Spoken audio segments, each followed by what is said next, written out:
بسم اللہ الرحمن الرحیم۔ شروع اللہ کے نام سے جو بڑا مہربان نہایت رحم کرنے والا ہے۔ عرش پر ہلچل مچ جاتی ہے۔ فجر کی نماز کے بعد جو یہ تسبیح پڑھتا ہے، سارا دن جو منہ سے بولتے جاؤ گے وہ ملے گا۔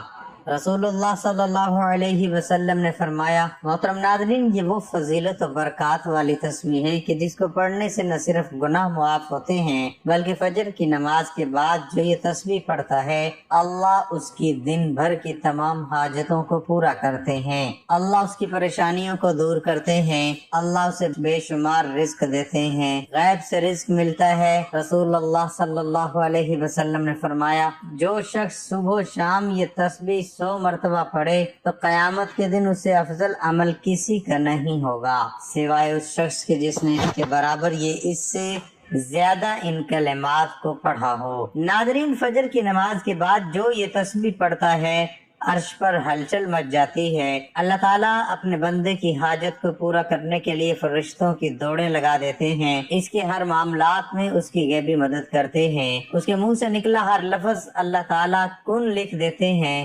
محترم ناظرین اکرام، ایک بہت ہی خاص اور مجرب وظیفہ لے کر آپ کی خدمت میں حاضر ہوا ہوں کہ جس کو آپ فجر کی نماز کے بعد 100 مرتبہ پڑھ لیں، لاکھوں کا قرض بھی ختم ہو جائے گا، حاجت ایک دن میں پوری ہو جائے گی۔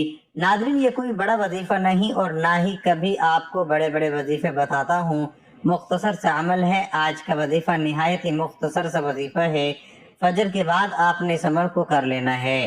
انشاءاللہ پھر اس وظیفے کا اثر آپ خود دیکھیں گے، رزق مال و دولت کے انبار لگ جائیں گے۔ یہ خاص نشست دولت کے لیے ہے، لیکن آج کا یہ وظیفہ، یہ عمل صدق دل کے ساتھ آپ نے کرنا ہے۔ اس عمل کو اگر فقیر بھی کرے گا تو وہ بھی اللہ پاک کی عنایت اور اس کے فضل و کرم سے دولت پر بیٹھ کر راج کرے گا، کیونکہ اس وظیفے میں جو طاقت ہے، اس وظیفے کا جو اثر ہے، وہ بہت کم لوگ ہی جانتے ہیں۔ ویسے تو ہم نے اپنے چینل پر بے شمار وظائف بتائے ہیں، لیکن یہ جو عمل ہے، یہ جو وظیفہ ہے، یہ آپ کی ساری پریشانی کو ختم کر دے گا۔ آپ کے اوپر لاکھوں کروڑوں کا قرض ہے، انشاءاللہ وہ بھی چٹکیاں بجاتے ہی ادا ہوگا۔ قرض کے ادا ہونے کے ایسے اسباب پیدا ہو جائیں گے، پھر آپ سب ناظرین خود بھی حیران رہ جائیں گے۔ آپ کے پاس دولت کی کمی ہے، آپ کرائے کے گھر میں رہتے ہیں، آپ کو سمجھ میں نہیں آتی کہ کرایہ کیسے ادا کریں، گھر کا خرچ کیسے چلائیں، کیونکہ آج کل مہنگائی بھی تو اتنی زیادہ ہو گئی ہے کہ ایک وقت کا کھانا بھی مشکل ہو چکا ہے۔ ہر ماہ بجلی کے تگڑے تگڑے بل بھی ادا کرنے ہوتے ہیں، ہر ماہ بچوں کی فیس ادا کرنی ہوتی ہے۔ انسان بہت پریشانی میں مبتلا، انسان بہت پریشانی میں ہے، اور انسان کو سکون صرف اللہ کے ذکر میں ہی ملتا ہے۔ یہ بات بہت ہی اہم کرنے لگا ہوں کہ جب انسان عاجزی کے ساتھ اللہ کے آگے جھک جاتا ہے، سجدے پہ سجدہ کرتا ہے اور پھر ہر سجدے پہ رو رو کر گڑ گڑا کر خوب ڈھیروں دعائیں مانگتا ہے، تو اس کو بھی اللہ تعالیٰ ضرور عطا فرما دیتا ہے۔ ہم ہر وظیفے میں آپ کو بتاتے ہیں کہ اللہ سے مانگنے کا آپ کو طریقہ جب آ جائے گا تو پھر آپ کو کسی مزید وظیفے کی ضرورت نہیں پڑے گی، آپ نے صرف ہاتھ اٹھانے ہیں اور آپ کو ملنا شروع ہو جائے گا۔ لیکن اس سے پہلے آپ کے کچھ اعمال ہوتے ہیں، آپ جو چھوٹی چھوٹی غلطیاں کرتے ہیں، جن کو اگر آپ سدھار لیں گے اور آپ اپنے کاروبار میں حلال طریقے سے کاروبار کریں یا رزق کمانے میں حلال ذریعہ استعمال کریں گے، جیسے کہ اللہ تعالیٰ کے نبی پاک صلی اللہ علیہ وسلم نے کاروبار کیا تھا، آپ بھی اسی طرح کام کریں، حلال اور پاکیزہ رزق کمائیں۔ اگر آپ جاب کرتے ہیں تو اس طریقے سے جاب کریں کہ آپ کے اوپر کوئی انگلی نہ اٹھا سکے، آپ ایمانداری سے ڈیوٹی دیں، جس کام کی تنخواہ لیتے ہیں وہ کام مکمل جان فشانی سے کریں اور اپنے فرائض سے کوئی غفلت نہ کریں۔ ہر ماہ رزق حلال ہی آپ اپنے گھر میں لے کر آئیں اور کوشش کریں کہ آپ کے پورے گھر میں حرام کا ایک لقمہ بھی کسی کے پیٹ میں نہ جائے۔ حلال رزق کھانے سے ایسا ہو ہی نہیں سکتا کہ انسان اپنے اللہ پاک سے مانگے اور اللہ پاک اس کی دعا کو رد کر دے، ایسا کبھی نہیں ہو سکتا۔ اور یہ وہ وظیفہ ہے، جب یہ وظیفہ کوئی بھی بندہ پڑھتا ہے تو اس وظیفے سے اس کے پاس بے حساب دولت آ جاتی ہے۔ ناظرین، یہ ساری نعمتیں جو ہیں، یہ ساری برکتیں جو ہیں، حلال روزی میں اور اللہ پاک کا شکر ادا کرنے میں ہی پوشیدہ ہیں۔ تو کوشش کیا کریں کہ کثرت سے اللہ پاک کا شکر ادا کیا کریں، انشاءاللہ دیکھنا کیسے آپ کے بارے نیارے ہو جاتے ہیں۔ اگر آپ کے اوپر قرض ہے، آپ نے سود پر قرض لیا ہوا ہے، تو سب سے پہلے اللہ پاک سے معافی مانگے، کیونکہ سود حرام ہے اور اللہ پاک سے کھلی جنگ ہے۔ تو اللہ سے جنگ کون کر سکتا ہے؟ میرے بھائیو بہنوں، جو بندہ اللہ سے جنگ کرنے کا سوچے گا وہی دونوں جہانوں میں مارا جائے گا، وہ دنیا میں بھی ذلیل و رسوا ہوگا اور آخرت میں بھی ذلیل و رسوا ہی رہے گا۔ جہنم کی انتہائی جو سب سے نیچے والے گڑھے ہیں، ان میں اس کو پھینکا جائے گا۔ تو آپ نے سب سے پہلے سود کے کاموں سے توبہ کرنی ہے، جھوٹ سے توبہ کرنی ہے اور غیبت سے توبہ کرنی ہے، چغلی سے توبہ کرنی ہے۔ لیکن واضح کریں کہ صرف توبہ نہیں کرنی بلکہ اس توبہ پر قائم بھی رہنا ہے۔ اور سب سے اہم بات جو ہے وہ آپ اپنے رشتہ داروں سے، اگر آپ قطع تعلقی ہیں، کسی سے بھی ہیں، فوراً جا کر اس سے معافی مانگے، چاہے آپ کی غلطی ہے یا نہیں۔ دیکھنا کیسے اللہ پاک آپ کے اوپر اپنا فضل و کرم کرے گا، آپ کے اوپر اللہ پاک اپنا کرم فرمائے گا۔ یا رشتہ داروں کے ساتھ آپ نے اچھا سلوک کرنا ہے، اس کے ساتھ تعلقات جوڑنے کی کوشش کرو۔ یہ نہ دیکھو کہ اس نے یہ کہہ دیا ہے، اس نے وہ کہہ دیا ہے۔ آپ عاجزی اختیار کرو، جو عاجزی اختیار کر لے گا اس کو پھل ملتا ہے۔ اور جب آپ کبھی بلندی پہ چڑھتے ہیں، آپ کو پتہ ہونا چاہیے جب بھی آپ بلندی پہ چڑھیں گے تو آپ کو جھکنا پڑے گا، آپ سیدھے کھڑے ہو کے بلندی پر نہیں چڑھ سکتے۔ اور جب آپ نے نیچے اترنا ہوتا ہے تو آپ کو سیدھا ہونا پڑتا ہے، تو اس وقت آپ کو ایسے سینہ تان کے نیچے اترنا پڑتا ہے، پھر ہی آپ نیچے اتر سکتے ہیں۔ ناظرین اکرام، آج کا جو وظیفہ ہے اس کی ترتیب آپ اچھے طریقے سے ذرا سمجھ لیں اور میری باتوں پر آپ نے عمل بھی کرنا ہے۔ اس کو آپ نے اپنے دوستوں کے ساتھ، رشتہ داروں کے ساتھ لازمی شیئر بھی کرنا ہے۔ یہ بھی ایک صدقہ جاریہ ہوگا۔ کسی ایک بندے نے بھی اس بات پر عمل کر لیا تو اس کا اجر آپ کو بھی ملے گا۔ جب فجر کی نماز ادا کر لیں، آپ نے کوشش کرنی ہے کہ وہیں اسی جگہ پر بیٹھ جائیں۔ مردوں نے کوشش کرنی ہے کہ وہ مسجد میں جا کر جماعت کے ساتھ نماز ادا کریں، عورتوں نے گھر میں ادا کرنی ہے۔ اگر آپ کو ٹائم نہیں ملتا یا آپ نے کہیں جانا ہوتا ہے تو آپ عشاء کی نماز کے بعد سونے سے پہلے بھی اس وظیفے کو کر سکتے ہیں، کوئی ایسی پابندی نہیں، لیکن فجر کی نماز کے وقت کرنا زیادہ بہتر رہے گا۔ محترم ناظرین، اللہ پاک کے آخری نبی صلی اللہ علیہ وسلم نے فرمایا، اللہ پاک ارشاد فرماتا ہے، میں نے تمہاری امت پر دن رات میں 5 نمازیں فرض کی ہیں، اور میں نے یہ عہد کیا ہے کہ جو ان نمازوں کی ان کے اوقات میں پابندی کرے گا میں اس کو جنت میں داخل کروں گا، اور جو بندہ نہیں کرے گا اس کے لیے میرے پاس کوئی عہد نہیں۔ اللہ پاک قرآن کریم میں ارشاد فرماتا ہے، رب کو سراہتے ہوئے اس کی پاکی بولو، سورج چمکنے سے پہلے اور اس کے ڈوبنے سے پہلے نماز فجر ادا کرو۔ صحابی حضرت عبداللہ بن عمر رضی اللہ عنہما سے روایت ہے، پیارے آقا صلی اللہ علیہ وسلم نے ارشاد فرمایا، جو صبح کی نماز پڑھتا ہے وہ شام تک اللہ پاک کے ذمے میں ہے، تم اللہ پاک کا ذمہ نہ توڑو، جو اللہ پاک کا ذمہ توڑے گا اللہ پاک اسے اونٹھا یعنی الٹا کر کے دوزخ میں ڈال دے گا۔ حضرت سلیمان فارسی رضی اللہ عنہ سے روایت ہے، اللہ پاک کے آخری نبی صلی اللہ علیہ وسلم کا فرمان عبرت نشان ہے، جو صبح کی نماز کو گیا ایمان کے جھنڈے کے ساتھ گیا، اور جو صبح بازار کو گیا ابلیس یعنی شیطان کے جھنڈے کے ساتھ گیا۔ حضرت عمارہ بن روبیہ رضی اللہ عنہ فرماتے ہیں، میں نے نبی کریم صلی اللہ علیہ وسلم کو فرماتے سنا، جس نے سورج کے طلوع غروب ہونے سے پہلے نماز ادا کی یعنی فجر و عصر کی، وہ ہرگز جہنم میں داخل نہ ہوگا۔ حضرت ابو عبیدہ بن جرح رضی اللہ عنہ بیان کرتے ہیں، رسول اکرم صلی اللہ علیہ وسلم نے ارشاد فرمایا، جمعہ کے دن پڑھی جانے والی نماز با جماعت سے افضل کوئی نماز نہیں ہے۔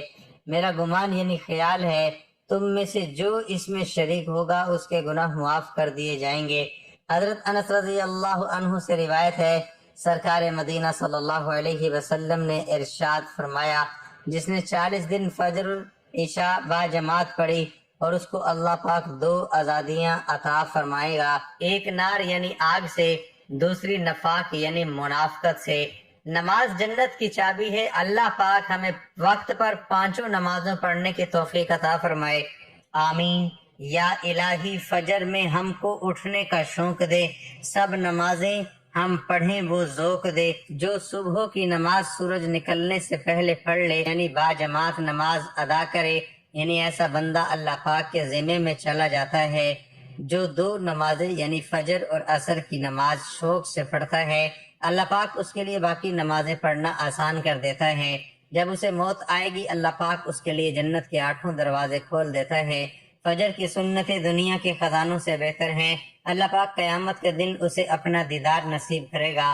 فرمان مبارک ہے، اے میرے صحابہ، منافق بندے پر بوجھل اور سب سے بھاری نماز فجر ہے۔ فجر کی نماز کی فضیلتوں کو مد نظر رکھتے ہوئے گزارش ہے کہ اگر آپ اپنی دنیا و آخرت سنوارنا اور دونوں جہان میں کامیابی حاصل کرنا چاہتے ہیں تو فجر کی نماز کو اپنے اوپر لازم کر لیجئے۔ اللہ پاک ہماری موت اور آخری سانس بھی نماز فجر ادا کرتے ہوئے عطا کرے، آمین۔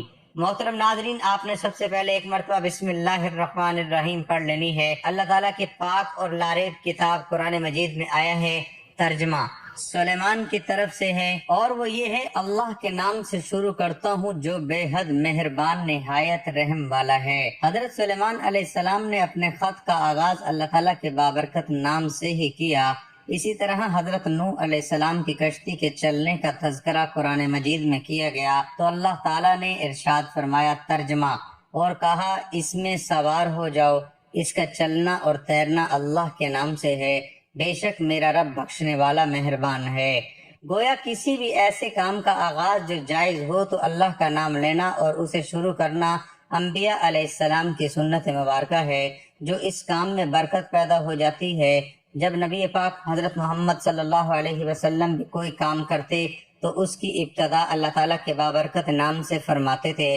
آپ صلی اللہ علیہ وسلم نے فرما نراؤں کے نام خطوط لکھے تو ان کا آغاز بھی اللہ تعالیٰ کے نام سے ہی کیا کرتے۔ اس سے معلوم ہوتا ہے کہ کس قدر اہمیت کی حامل ہے۔ رسول پاک صلی اللہ علیہ وسلم کا ارشاد ہے کہ دروازہ بند کرتے وقت بسم اللہ پڑھو، چراغ گل کرتے ہوئے بسم اللہ پڑھو، برتن ڈھانپتے ہوئے بسم اللہ پڑھو، اور مشک کا منہ بند کرتے ہوئے بسم اللہ پڑھو۔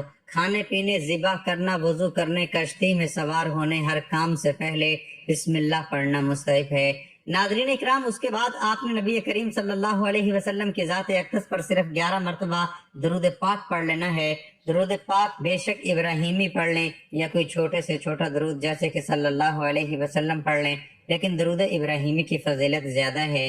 ایک مرتبہ ثواب کی نیت سے میرے ساتھ بھی درود پاک پڑھیے۔ اللہم صلی علی محمد وعلی آل محمد کما صلیت علی ابراہیم وعلی آل ابراہیم انک حمید مجید۔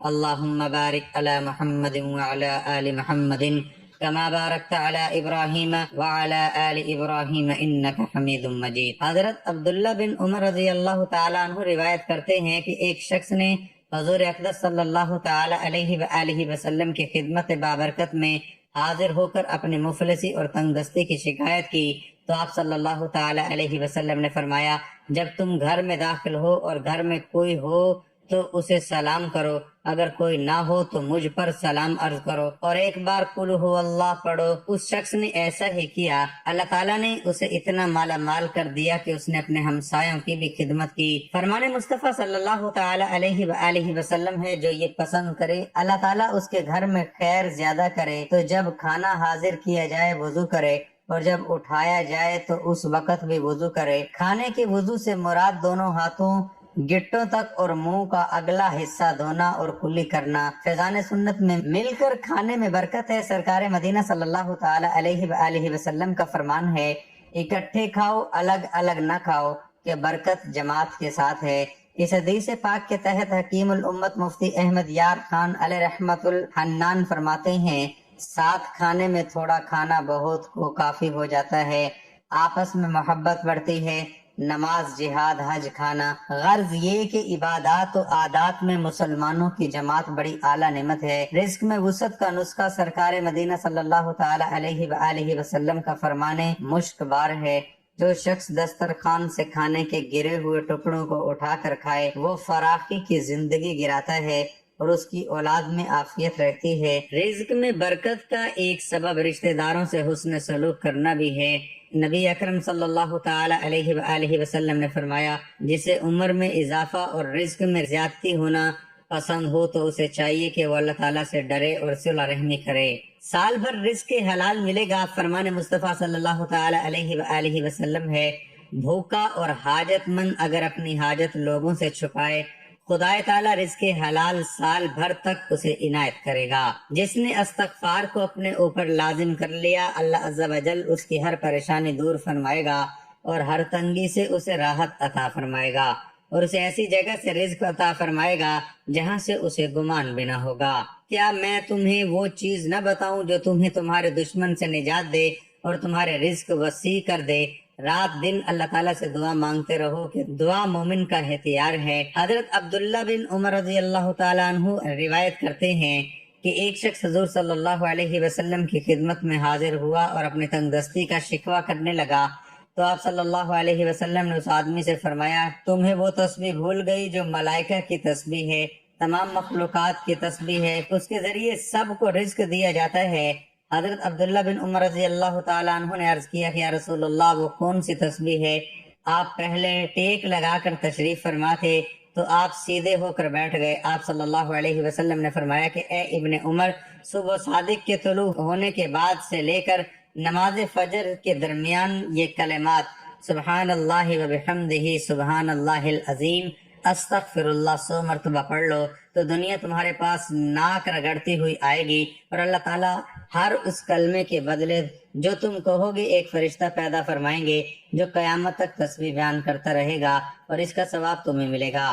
تو ناظرین، فجر کی نماز کے بعد 100 بار یہ تسبیح لازمی پڑھیں، سبحان اللہ و بحمدہ سبحان اللہ العظیم استغفر اللہ، سبحان اللہ و بحمدہ سبحان اللہ العظیم استغفر اللہ، سبحان اللہ و بحمدہ سبحان اللہ العظیم استغفر اللہ۔ انشاءاللہ آپ کی تمام دنیاوی پریشانیاں دور ہوں گی، اللہ آپ کی تمام حاجتوں کو پورا کر دے گا، اللہ آپ کو دینی دنیاوی نعمتوں سے مالا مال کر دے گا انشاءاللہ۔ آخر میں دوبارہ سے 11 مرتبہ درود شریف پڑھ لینا۔ درود شریف پڑھنے کے بعد آپ نے اللہ پاک سے دعا مانگنی ہے۔ جب بھی مانگنا ہے اللہ سے مانگنا ہے، برکت والا، خیر و عافیت والا رزق مانگے، سکون والا رزق مانگے۔ اس سے نہ صرف آپ کے گھر میں خوشحالی رہے گی بلکہ آپس میں پیار اور محبت بھی بڑھے گا۔ ہر بندہ دن رات زیادہ سے زیادہ پیسہ کمانے کے چکر میں بہت سے راستے اختیار کرتا ہے، تو کوشش کریں کہ آپ نے مختصر راستہ نہیں اختیار کرنا، اپنے کام پہ آپ نے مکمل توجہ دینی ہے، رزق حلال کمانا ہے، محنت کرنی ہے۔ اس سے اللہ پاک کی آپ پر ڈھیر و رحمتیں اور برکتیں ہونا شروع ہو جائیں گی، اور کوئی بھی وظیفہ نماز کے بغیر مکمل نہیں ہوتا۔ آپ نے 5 وقت کی نماز لازمی ادا کر لینی ہے اور حسب توفیق صدقہ و خیرات بھی دینا ہے۔ محترم ناظرین، نماز کے وقت اللہ تعالیٰ نماز ہی کی طرف متوجہ ہوتا ہے۔ اللہ تعالیٰ انسان کو سجدہ کرتے وقت ہی سب سے زیادہ پسند کرتا ہے۔ جب انسان نماز کے لیے تیار ہوتا ہے تو جنت کے دروازے کھول دیے جاتے ہیں، اور نماز کی طرف جتنے قدم بڑھاتا ہے اس کے اتنے گناہ معاف کر دیے جاتے ہیں، اور اتنا ہی ثواب اس کے حق میں لکھ دیا جاتا ہے۔ جنگ میں ہو کوئی، چاہے دشمن کی تلوار کے سائے میں یا پھر دشمن کے ڈر سے اپنی جان بچا کر بھاگ رہا ہو، اس وقت بھی نماز کو قضا کی صورت میں ادا کرنا لازم اور فرض ہے۔ یہ اسلام کا فرمان ہے، اور نماز بے شک دارین کی سعادتوں کا ضامن ہے۔ اللہ عز و جل قرآن مقدس میں ارشاد فرماتا ہے، ترجمہ کہ یہ کتاب پرہیزگاروں کو ہدایت ہے اور غیب پر ایمان لائے اور نماز قائم رکھتے اور ہم نے جو دیا اس میں سے ہماری راہ میں خرچ کرتے ہیں۔ اور فرماتا ہے ترجمہ، نماز قائم کرو اور زکوٰۃ ادا کرو اور رکوع کرنے والوں کے ساتھ نماز پڑھو، یعنی مسلمانوں کے ساتھ، کہ رکوع ہماری شریعت میں ہے۔ یہ تو پھر باجماعت سے نماز ادا کرو۔ نماز کا متعلقہ ترک تو سخت ہولناک چیز ہے، اسے قضا کر کے پڑھنے والوں کے لیے فرماتا ہے ترجمہ، خرابی ان نمازیوں کے لیے جو اپنی نماز سے بے خبر ہیں، وقت گزار کر پڑھنے اٹھتے ہیں۔ نماز کی اہمیت اس سے بھی پتہ چلتا ہے کہ اللہ رب العزت نے سب احکام اپنے حبیب صلی اللہ علیہ وآلہ وسلم کو زمین پر بھیجے۔ جب نماز فرض کرنی منظور ہوئی تو حضور صلی اللہ علیہ وآلہ وسلم کو اپنے عرش عظیم پر بلا کر اسے فرض کیا اور شب اسراء یعنی معراج کی رات میں یہ تحفہ دیا۔ اسی طرح اور فرماتا ہے ترجمہ کہ بے شک نماز مومنوں پر اپنے مقررہ وقت میں ادا کرنا فرض ہے، اور فرماتا ہے ترجمہ کہ نماز قائم کرو اور زکوٰۃ دو، اور فرماتا ہے ترجمہ اپنے رب کی اس وقت عبادت کر جب تک کہ تیری موت نہ آ جائے۔ اس طریقے سے اللہ تبارک و تعالیٰ نے پورے قرآن میں مختلف مقامات پر مختلف طریقوں سے 186 مرتبہ اپنے بندوں کو نماز قائم کرنے کا حکم دیا ہے، کیونکہ نماز تمام برائیوں سے روکتی ہے، جیسا کہ قرآن مقدس میں ذکر ہے ترجمہ کہ بے شک نماز تمام برائیوں اور برے کاموں سے روکتی ہے۔ اللہ تعالیٰ اپنے بندوں کو نماز پر پابندی کرنے کی تلقین اس لیے کر رہا ہے تاکہ اس کے بندے ضلالت و گمراہی کے دلدل میں نہ پھنسیں اور حق کی راہ پر گامزن رہے، تمام تر اختلافات اور مصیبت سے بچتے رہیں۔ اگر آپ قرآن مقدس کی تلاوت کریں گے تو بے شمار آیات آپ کو ایسی ملے گی جو نماز کی فرضیت پر دلالت کرتی ہیں، اور آپ جان لو گے کہ بے شک نماز ہر حال میں فرض ہے اور اس سے بچنے کا کوئی چارہ کار نہیں۔ حضرت عقبہ بن عامر رضی اللہ تعالی عنہ سے روایت ہے سید المرسلین صلی اللہ تعالی علیہ وآلہ وسلم نے ارشاد فرمایا، جو بھی مسلمان اچھے طریقے سے وضو کرتا ہے پھر کھڑے ہو کر اس طرح 2 رکعت نماز پڑھتا ہے کہ اپنے دل اور چہرے سے متوجہ ہو کر یہ 2 رکعتیں ادا کرتا ہے تو اس کے لیے جنت واجب ہو جاتی ہے۔ حضرت عبداللہ بن مسعود رضی اللہ تعالی عنہما سے روایت ہے کہ حضور پر نور صلی اللہ تعالی علیہ وآلہ وسلم نے ارشاد فرمایا، جس نے نماز پر مدامت کی تو قیامت کے دن وہ نماز اس کے لیے نور و برہان اور نجات ہوگی، اور جس نے نماز کی محافظت نہ کی تو اس کے لیے نہ نور ہے نہ برہان نہ نجات، اور وہ قیامت کے دن قارون، فرعون، ہامون اور ابی بن خلف کے ساتھ ہوگا۔ حضرت ابو سعید خدری رضی اللہ تعالی عنہ سے روایت ہے حضور اقدس صلی اللہ تعالی علیہ وآلہ وسلم نے ارشاد فرمایا، جس نے جان بوجھ کر نماز چھوڑی تو جہنم کے اس دروازے پر اس کا نام لکھ دیا جاتا ہے جس سے وہ داخل ہوگا۔ اللہ پاک سے دعا ہے کہ ہم سب کے صغیرہ و کبیرہ گناہ معاف فرمائے، آمین۔ اللہ تعالی ہم سب کا حامی و ناصر ہو۔ ناظرین کمنٹ باکس میں اللہ تعالیٰ کے 99 ناموں میں سے ایک نام ضرور ٹائپ کریں۔ ویڈیو کو لائک اور شیئر کیجیے گا۔ جزاک اللہ۔